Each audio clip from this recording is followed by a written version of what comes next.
Pero nabanggit mo sa akin tayo kahapon na hindi lang 16 na taon nakakulong si Kuya Oliver doon sa bahay niya.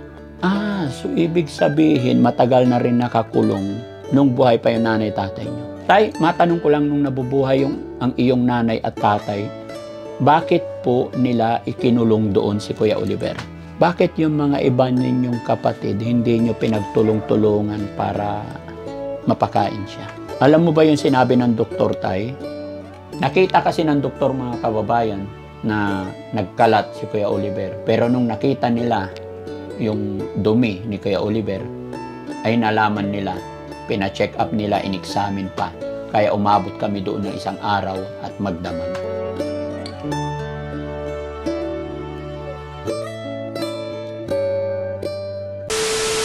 Ngayon mga kababayan, mga kabarangay, no? Mapagpalang hapon po sa atin lahat. Panibagong araw, panibagong vlog.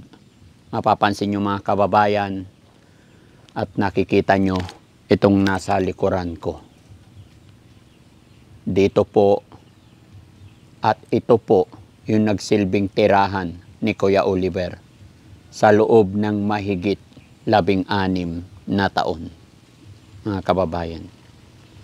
Kaya po ako bumalik dito mga kababayan para alamin at linawin ano nga ba talaga ang nangyari kay Kuya Oliver. Bagamat sa araw na ito mga kababayan ay nasa mabuting kalagayan na si Kuya Oliver. Dahil nakaraang araw po ay nadala na natin siya sa bahay pagamutan. Ang gagawin na lang ng Team Daddy Frankie ay bisitahin, titignan ko ano ang mga nangyayari sa kanya. Pero mga kababayan, mga kabarangay, mula po noong hinatid namin siya sa bahay pagamutan, kasama ko ang isa sa kanyang kapatid. Marami akong nalaman galing sa kanyang kapatid. Alam kong isa rin po kayo na maraming katanungan. Bakit nga ba ganon ang nangyari kay Kuya Oliver? Na may 6 na kapatid, pero bakit parang pinahirapan siya ng gusto?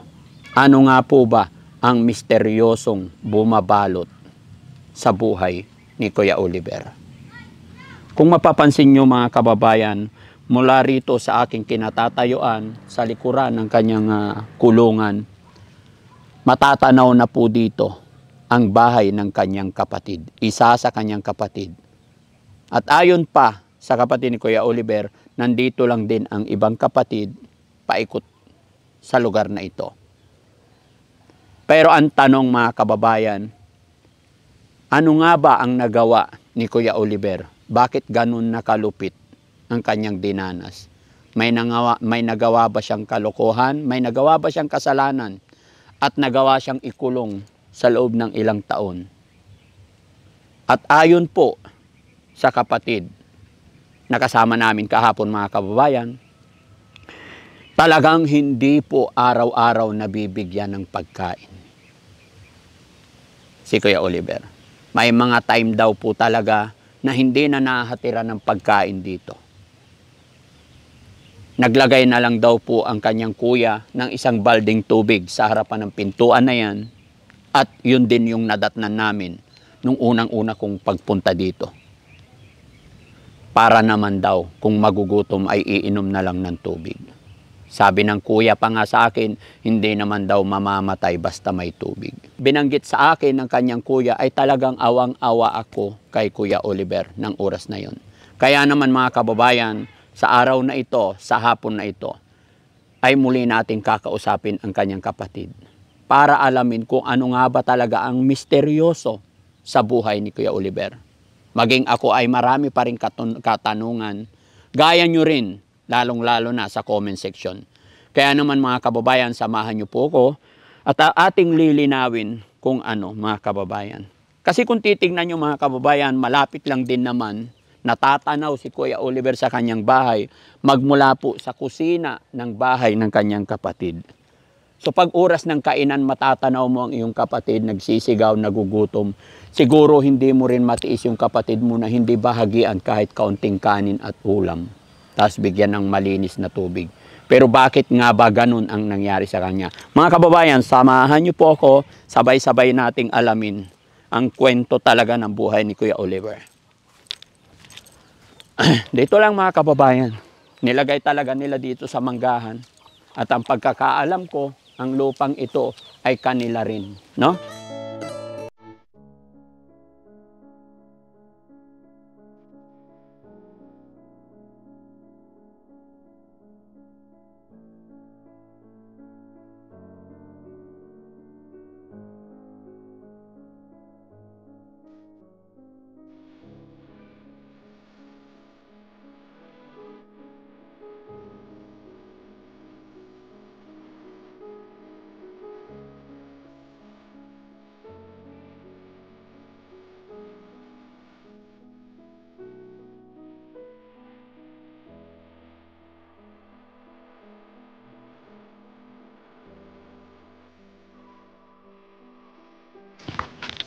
Hello, Tay. Magandang hapon. Kumusta ka na, Tay? Ito, sir. Pasok ako, Tay, ha? Kaya, sir. Ayan. Ayun, mga kababayan. Tay, may tanong ako ulit. Maghapon, magdamag tayo magkasama. Nalimutan ko pangalan mo ulit. Yung totoo mong pangalan. Bernardo, sir. Bernardo. Oo, sir. So, Tay, kaya kami nandito. Gusto ko kasing malaman yung kwento, totoong nangyari kay Kuya Oliver. Pero bago ang lahat, Tay, gusto kong ipakilala muna ikaw sa ating mga tagapanood, no? Ilan po kayo magkakapatid, Tay, talaga? 6, sir. 6 talaga kayo. Okay, so nasaan yung iba mong mga kapatid? Baka nandun sa bukid doon na siguro, sir. Pero ang bahay po nila? Doon sa kabila yung kuya ko, sir. Kabila lang yung bahay nyo. Oo, sir. Ilan ang anak ng kuya nyo nandyan? 4, sir. Okay. Tapos yung iba pang kapatid nyo, bukod Doon sa Banger. Sir. Kaya, Tay, kung nahirapan kang magtagalog, okay lang Ilocano mo yung iba. Mga kababayan, ipagpaumanhin nyo po, nagsabi po sa akin si Tatay na hindi pala siya masyadong maalam magtagalog. At si Tatay na siyang nagbibigay-bigay ng pagkain daw ni Kuya Oliver, ito po ang kanyang sitwasyon, ito ang kanilang pamumuhay. Kaya siguro, no? Sa hirap ng buhay. Pero gaya ng aking sinabi, mga kababayan, hayaan natin na si Tatay ang magkwento. So, yung mga kapatid mo, Tay, ay ilan yung babae, Tay, na kwento mo sa akin? 2? 2, sir. Tapos 4 na lalaki. Oo, sir. Bunsong lalaki si Kuya Oliver. Bunso, sir. Pang ilan po kayo, Tay? Pangalawa po, sir. Pangalawa. Ilan naman ang anak nyo po? 3, sir. Asan na asawa nyo po? Ay, wala na, sir. Bakit po? Nasaan? Namatay na, sir. Namatay Biyuda na. na rin ako, sir. Biyodo ka na po. Ilang taon na nakalipas? 4 na taon na, sir. Buti hindi na po kayo nag-asawa. Hindi pa naman, sir. Pero mag-aasawa ka pa ho. Ay, di ko alam, sir. Di ko masasagot yan salita niyo kung mag-asawa o hindi pa. Bakit po?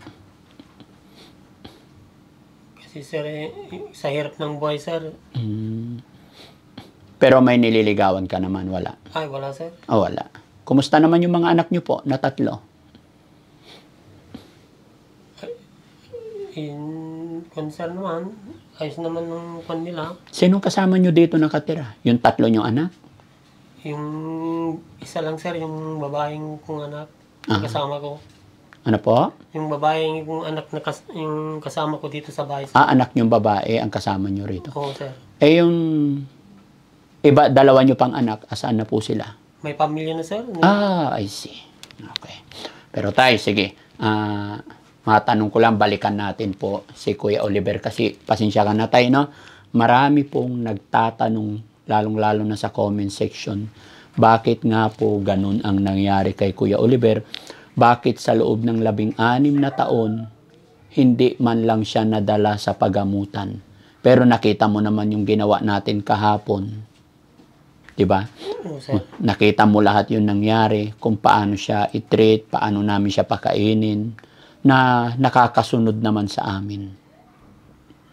Una kong tanong tayo, although nabanggit mo na sa akin na yung tatay at nanay nyo ay namatay na sila. Oo, sir. Patay na sila. Ilang taon na nakalipas? Matagal na rin, sir. Meron ng mahigit na 5 taon, sir. So, nasa 5 taon na ang nakalipas nung namatay ang iyong mga magulang. Hindi lang, oo, sir. Pero nabanggit mo sa akin tayo kahapon na hindi lang 16 na taon nakakulong si Kuya Oliver doon sa bahay niya. Yun ang pagkaalam ko, sir. Pag hindi lang yun na taon na nakakulong, matagal na rin, sir. Matagal na doon talaga. Doon na siya, sir. Sinong gumawa ng bahay na yon, yung kulungan na yon? Pinagawa yung nanay namin, sir, kung nabubuhay pa noon. So ibig sabihin, matagal na rin nakakulong nung buhay pa yung nanay tatay nyo. Oo, sir, matagal na rin. Mhm. Kaya pinagawa nila doon na tirahan na. Kaya ko po natanong kung sinong nagpagawa. Kasi may nabasa ako sa comment section na parang bago pa daw yung... Although siguro yung nag-comment na yun, hindi niya lang napanood yung buong kwento. Sabi niya bago pa daw, kaya hindi daw siya naniniwala na 16 na taon. Pero sa kwento mo, hindi lang 16 na taon. Hindi lang, sir. Which is ako naniniwala naman ako kasi yung bakal pa lang na rehas Oo. ay talagang kalawang pudpud na. Inuubos na talaga ng kalawang. Tay, matanong ko lang nung nabubuhay ang iyong nanay at tatay, bakit po nila ikinulong doon si Kuya Oliver? Nananakit, sir. Gaya ng Pag sumusuntok, sir. nanununtok siya. Nanununtok. Buti hindi mo sinuntok. Hindi naman, sir. Pero nung nabubuhay pa si nanay at tatay ninyo, napapakain pa naman Silang nagpapakain, sir. araw-araw. Buhay pa silang magulang namin. Mm. Tapos kung nung namatay na sila, ako na ang nagpakain na ngayon. Itong kuhan na hanggang sa wala na sila, ako nagpapakain, sir. Ikaw lang. Ikaw lang talaga ang nagpapakain. Oo, sir. Bakit yung mga iba ninyong kapatid hindi nyo pinagtulong-tulungan para mapakain siya? Sa hirap naman ng buhay kasi, sir. Hindi kami magtrabaho, hindi kami kakain. Yan, mga kababayan, mga kabarangay, ayon kay tatay, sa bukid lang po talaga sila umaasa. Pagtatanim ng mga talong, gulay, palay, ang pinagkakukuhaan nila ng kanilang pagkabuhayan. So, tay, nakwento mo sa akin kahapon, kasi maraming nakapansin na talagang hindi na siya napapaliguan, hindi na nalilinis, tapos payat na payat. Nakwento mo sa akin kahapon na may may araw talaga na hindi na naaabutan ng pagkain, which is ang nangyayari, once a day na lang naaabutan ng pagkain later on. Oo, sir. Kapag may pupuntahan ako, papakain ko na lang, tapos punta na ako sa bukid. Kung maghapon ako doon, hindi na siya kakain, sir. Hindi nakakain. Oo, sir. Lalo na pag umuwi ka, pagod na. Pagod na. Wala pang pang lutong papakain. Kaya ganun siya kapayat. Oo, sir. Alam mo ba, Payat na siya. alam mo ba yung sinabi ng doktor, tay? Doon, Oo. nung dinala natin. Mga kababayan, mga kabarangay, si Kuya Oliver po kasi, ay nung kinuha namin siya, talagang continuous yung pagtatai niya. Hindi po tumitigil. Mabuti na lang nung pangatlong araw ay natigil ang kanyang pagtatai. Dahil siguro nung natanggal natin siya dun sa kanyang kular na basang-basa na kakain. Ang sakit po niya, mga kababayan, ayon sa doktor, ay nakakahawa, may virus po yung kanyang pupo na pwedeng makahawa. Mabuti na lang po ay naka-ready tayo sa mga bagay-bagay. At may mga alam tayo kung paano i-handle yung mga ganun. Kung makita nyo lang mga kababayan yung nangyari kahapon sa amin dun sa pagamutan, sa waiting area pa lang talagang nagkalat. Nakita mo tayo nung nagkalat si Kuya Oliver kahapon, di ba? Oo, sir. Kasama ka. Pinalitan namin ng sa diapers niya. Nakita kasi ng doktor mga kababayan na nagkalat si Kuya Oliver. Kaya kami umabot ng magdamag kasi aalis na sana kami, pababayaan na sana kami, kumbaga okay na ang lahat. Pero nung nakita nila yung dumi ni Kuya Oliver, ay nalaman nila, pina-check up nila, in-examine pa. Kaya umabot kami doon ng isang araw at magdamag na nakakahawa. Pero okay na po siya ngayon mga kababayan dahil nasa kanilang pangangalaga na. Kaya salamat po sa mga doktor natin na mababait at nag-assist. Mga kababayan, kaya po wala kaming video dahil yun po ang protocol pagpasok natin sa bahay pagamutan ay wala talagang video. So ayaw namin na makabiolate, ma-break yung kanilang mga rules, kaya minabuti talaga ng team na sumunod. Para sa susunod pa natin mga dadalhin or may mga punta pa tayo doon, ay hindi tayo magkakaroon ng problema. No?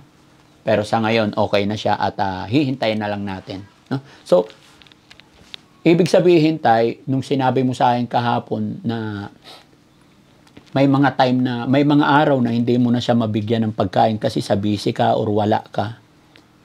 Walang trabaho.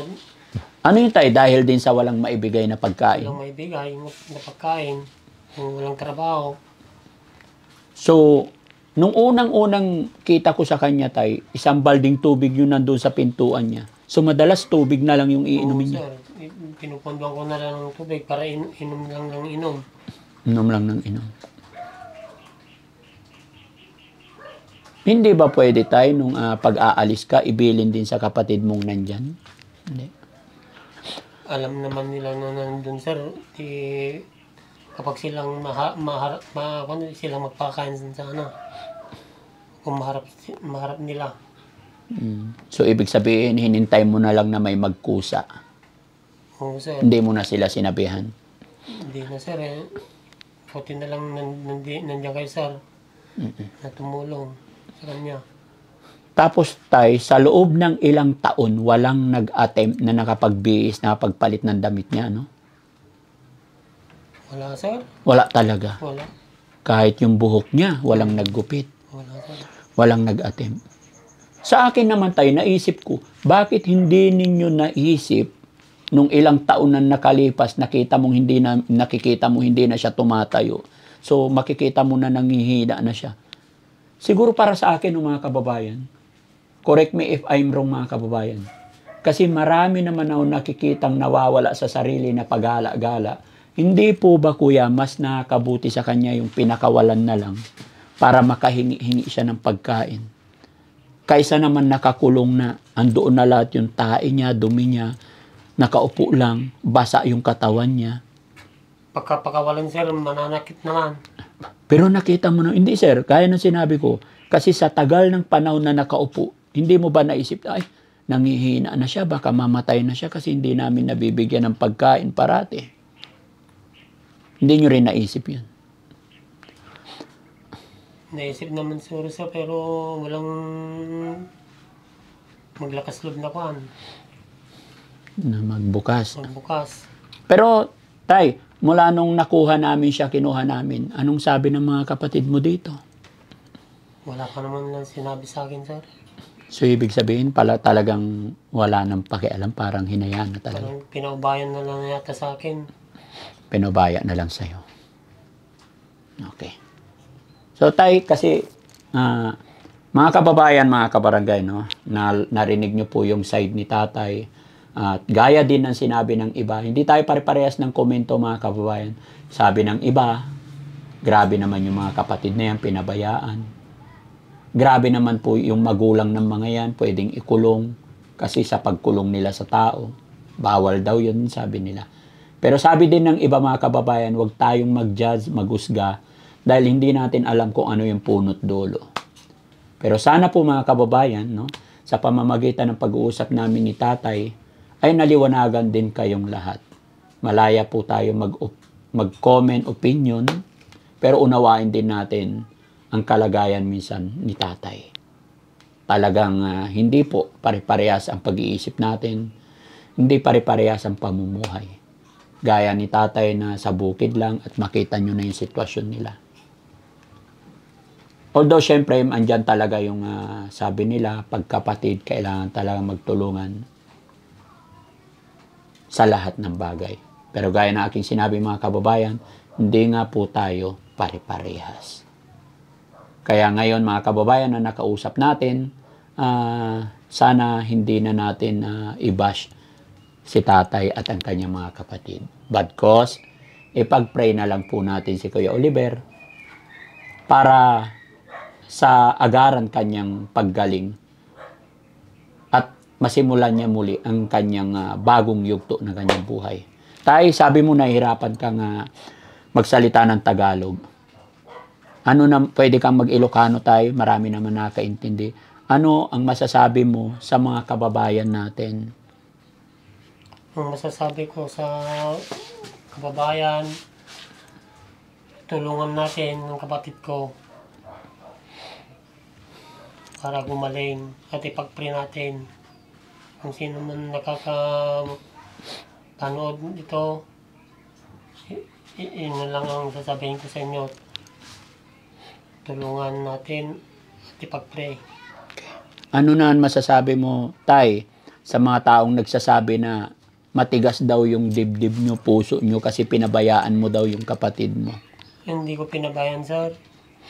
Kung pinabayaan ko, namatay na, sir. Sabihin mo sa kanila. Kahit sa Ilocano tayo, para explain mo yung side mo po. Ay, hindi ko pinabayaan yung kapatid ko sa lugar. Talagang pinapakain ko naman. Yun nga lang, kulang sa pinansyal na ibibigay ko sa kanya. Kung yun lang ang may bigay, yun talaga. Mahirap lang naman ako. Kung hindi ako magtrabaho, hindi kami kakain.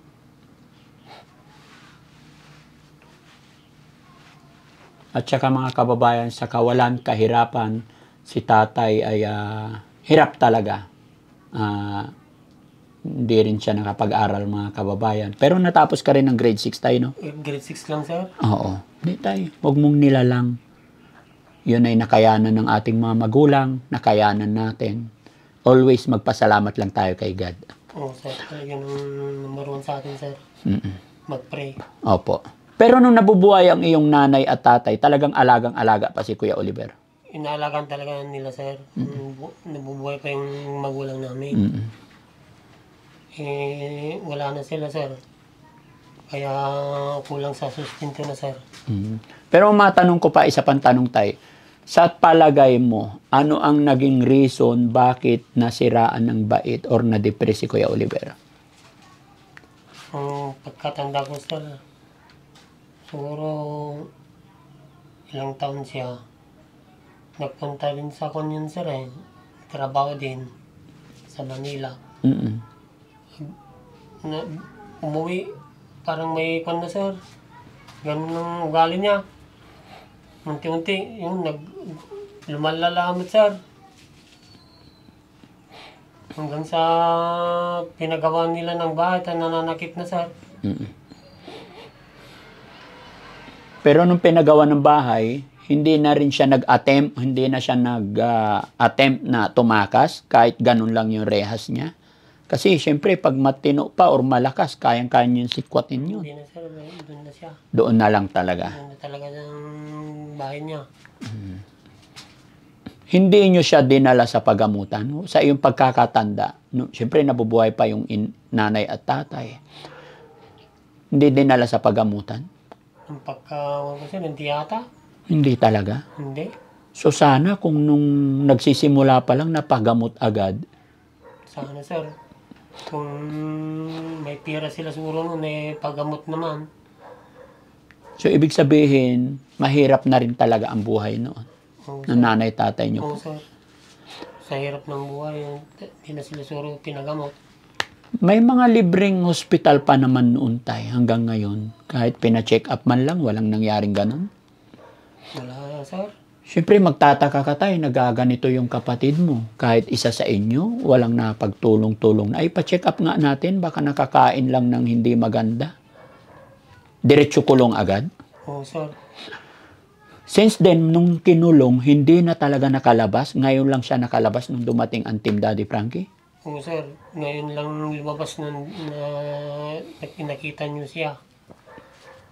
Kayo lang ang tumulong na nagpalabas. Okay. So, ayun mga kababayan, mga kabarangay, no? Maraming salamat at pinaunlakan tayo ni tatay na ikwento ang buong pangyayari. Gaya ng aking sinabi, kaya ako po ito ginawa para matigil na rin yung ibang mga kababayan natin na nagsasabi or nagbabash kay tatay. Lawakan na lang po natin ang ating pangunawa. Gaya ng aking sinabi mga kababayan, hindi po tayo pagpare-parehas ng pamumuhay ng inaabot ng pangunawa. Kung sino yung nakaunawa, siya na lang po ang uunawa. Ipag-pray na lang natin si Kuya Oliver na mapagtagumpayan sana niya at sama-sama pa po tayo. Abangan ang kwento. Abangan ang paggaling ni Kuya Oliver. Samahan niyo kaming mag-pray. At syempre mga kababayan, bago po tuloy ang matapos ang programang ito, pakikipag-usap ko kay tatay, sa lahat po ng tumulong kay Daddy Frankie, ay magpapasalamat po ako sa inyo. Lalo na po doon sa nagpadala ng pambili ng pampers, pambili ng mga gamit ni Kuya Oliver. Huwag po kayo mag-alala mga kababayan, ay hindi ko po, kumbaga, bibitawan basta-basta. Hihintayin ko hanggang paglabas. Dahil po si tatay walang cellphone, hindi rin marunong gumamit ng cellphone. Actually, binilhan namin si tatay ng cellphone kagabi, kaya lang hindi rin niya alam gamitin. Kaya ang iniwan naming number is cellphone sa pagamutan is contact number ng Team Daddy Frankie. Para sa ganun ay ma-notify kami agad sa mga pangangailangan sa ospital. Dahil may mga point na kung ano pang ipapabili, nandoon naman ang inyong lingkod sa Makati. So mabilis ko lang mapuntahan. Nakita rin ni tatay yung bahay ko doon. No, tay? Yes, sir. Nakita mo nakarating ka doon sa bahay ko? Pati si Kuya Oliver mga kababayan nakarating din sa kanilang bahay. Kaya nag-stop over pa, no? So mga kababayan, shout out ko po si Beautiful Purisa Joy at saka kay Rose Gorgeous, kay Manong Jo. Maraming salamat po kay Manong Jo na walang sawang pag-support din sa amin. Kay Ma'am Beautiful Purisa Joy. At sa lahat po na nagpadala through GCash mga kababayan, nakikita ko po may padala dyan na 20, 100, 200. Maraming salamat. Malaking bagay po yan, pambili ng mga gamot ni Kuya Oliver. No? So tay, alam ko yung hirap ng buhay mo. Bigyan din kita tay mga kababayan. Nakita rin natin tong sitwasyon sa hirap ng buhay. Kaya bigyan din kita tayo ng pambili ng pagkain. Salamat, sir. Ayon kay tatay mga kababayan, kaya hindi siya nag-asawa dahil yung anak niyang bunsong babae, bunso ba yun tay? Oo, sir. College po. Doon na lang siya nagpo-focus. Gusto niya makapagtapos ng pag-aaral ang kanyang anak. No? Tay, bago matapos ang usapan natin na to, mapapanood ng mga kapatid mo to? Kahit sa Ilocano lang, anong mensahe mo sa mga kapatid mo? Kapatid ko, tulungan natin na lang yung kapatid natin si Oliver para may pagamot ni Sir Frankie. Tay, kahit hindi na ako matulungan ng mga kapatid niyo po, ang kailangan ko lang is yung support at pagmamahal sa inyong kapatid. Lalo na paglalabas na siya. Kasi nakita mo naman tayo doon sa bahay namin. Nakakausap naman siya ay sumusunod. Hindi siya umaalis kung sinabi kong diyan ka lang. Maghihintay lang siya ng pagkain. Yun lang po ang hiling ko at ipag-pray natin, no? Oo, sir. Tay, magbibigay ako tayo ng dahil sa kabutihan mo, ibigyan kita para may pambili rin kayo ng pagkain dito, ulam. Na? Salamat, Ano sir. madalas ulam nyo dito, tay? Minsan, sir, isda, gulay. Gulay. 2, 3, 4, 5,000. Ay, salamat, sir, na kantak ti kwarta. Igatang iti bagas. Awan ti bagas? Awan sir, so igatan ko baka sa atin sir nga kanon, niluto ng kanon. Mga anak mo tayo na 2 lalaki, sabi mo 2 lalaki, 1 babae. Nasaan nakatira yung 2 mong anak? Yung panganay ko sir sa konsepsyon, doon na siya nakapag-asawa. Ilan na anak niya? Isa sir. Ay, yung isa naman, 2 na sir yung anak niya. nasaan naman? Diyan lang sir, sa Bintinilla. Bintinilla. Pumapasyal din sila rito. Oo sir, Madalas din. madalas din sila pumapasyal dito sir. Kumusta naman ang relation ninyong mag-aama? Ayos lang sir. Ayos lang Sa naman. amin. Okay naman. Okay naman sir. Salamat sa Diyos. Salamat. So tay, maraming salamat sa pag-cooperate mo sa amin. At sana pagbalik namin, kung sakasakaling kailangan ka pa namin, sana sama ka ulit, no? Oo sir. Hindi ka sana madadala, no? Alam ko mahirap yung pinagdaanan natin na maghapon magdamag, pero kailangan talaga minsan yung mga ganun. No? Oo sir. Tay, thank you so much. Thank you rin sir. Yan. Hindi kaya sumusuporta. Sana Sige. marami pa kayo matulungan sir. Opo, walang ano man tayo. Basta keep on praying lang tayo. No? Oo sir. Okay. So, ayan mga kababayan, mga kabarangay. Maraming salamat po sa walang sawa ninyong pagsuporta sa Team Daddy Frankie. Kabayan, kung sakaling nandyan ka pat nanonood ng bidyong ito, maglalambing po ang inyong lingkod. I-share natin ang bidyong ito para mas makatulong pa tayo.